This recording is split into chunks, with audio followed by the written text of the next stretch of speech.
Today we'll be going over my biomechanical analysis using Ubersense. My name is Michael Neal. My patient was a 20-year-old male cross-country runner. He was a pretty good runner, running a 4:30 mile. Didn't have much room for improvement. We were just trying to see what kind of improvements we could make by analyzing his gait. The only thing he really complained of was IT band tightness on his right side occasionally. But other than that, he was a very healthy individual. So after doing a functional movement screen at the beginning, we found that he did have some hip drop issues, kind of indicating to us a glute med weakness. We saw a lot of Trendelenburg gait with hip hikes during different movements like squats and lunges. So he did get a score of 17 out of 21. His goniometry indicated limited hip flexion bilaterally. Everything else was within normal limits. After doing a video analysis, we found Trendelenburg gait carried over into his running. We see a lot of glute med weakness and hip hiking. Demonstrated in this picture, we see the hip hike on the right side. It's actually 8 degrees of hip hike. In other pictures, we have a 7 degree on the left side, so it is a little more severe on the right. So some recommendations that we made. These pictures actually further show the dysfunction, how it leads to alterations down the kinetic chain.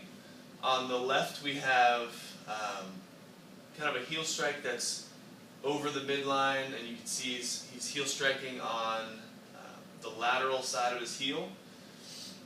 And on the right we have a picture demonstrating that crossover gait. You can see the diagonal line. So we gave him basic exercises to stabilize the core and the pelvis. We wanted to increase the strength and also endurance of those muscles. So we have reverse planks on the top left. On the right we have donkey kicks, really emphasizing that hip extension, getting that glute activation going. On the bottom left we have single leg hip abduction to work glute med, to isolate that really well. And then fire hydrants as well to increase the glute med strength as well.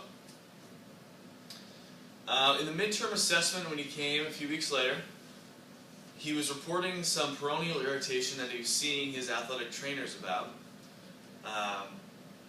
So what I kind of explained to him is that this could be caused based on his crossover gait. I explained how misalignment at the hip can go all the way down the kinetic chain to affect your landing, and how a crossover gait can cause stress on those peroneals. The peroneal irritation further demonstrated itself in our range of motion using Ubersense. We found dorsiflexion was limited on the right compared to the left, and plantar flexion was also limited on the right compared to the left. He increased his hip flexion on the right side, but actually decreased on the left. He attributed this due to the fact that they're always running around the track in one direction, so that left leg is always being loaded more. And he was feeling a little sore that day. His hip extension also improved on the right, but he still needs some work on the left as well. After we did another FMS score at the mid-semester assessment, he improved to a 19 out of 21 with less Trendelenburg findings. So we are increasing our glute med strength there. But we still do have that dorsiflexion and plantar flexion limited, and hip flexion and extension is limited on the left side as well. Recommendations I made were to add some slant board stretching, really working on the calf and the tibialis anterior. I advised him to foam roll those as well. Also made some gait recommendations based on that crossover gait, making sure he keeps his stance at a certain width, making sure he makes a conscious awareness to really activate his hip when he lands. So that left hip drop in our final assessment decreased from 7 to 3 degrees, as you can see on the left side as we compare the two videos right on top of each other. And on the right side, we went from 8 all the way down to 5, but we still do have some work there. It seems that the constant pounding of running miles and miles every day, he's still getting some Trendelenburg gait, and that the exercises aren't enough. One other finding that we found on the final assessment was that his right PSIS was high, causing his right ASIS to also be low with an anterior tilt on that right side. This was also confirmed with goniometry. We found that his hip flexion on his right was limited compared to the left. This is due to the ischial tuberosity being higher up, causing the hamstrings to already be on stretch. And he has increased hip extension on that same right side because of the ASIS lowered.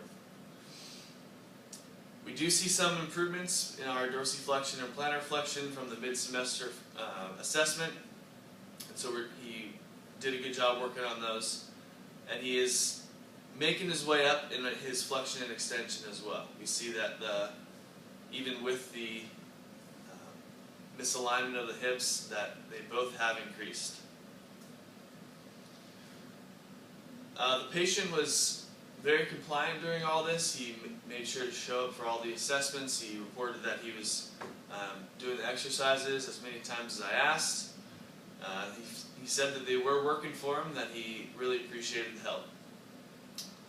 Some final remarks I made to him were to really start challenging himself in all the exercises. And he has access to an athletic training room, so I gave him a little more difficulty that I'm going to demonstrate right now. So the first exercise, we already told him to do reverse planks, but I told him to add a ball and to really work on that core stability. If you can, to raise one leg, just really work on that posterior core. That's our first exercise. I also told him to practice a lot of landing on unstable surfaces. So we have a pillow here that he could do at home. I told him to practice, working on his running motion, landing, and really keeping that hip and knee in good alignment. I also advised him to try an active warm-up where he goes on his leg, he lifts up, activates the core and the hip at the same time, and moves through and activates switching legs as he goes. And that is my biomechanical analysis using Ubersense. Thank you.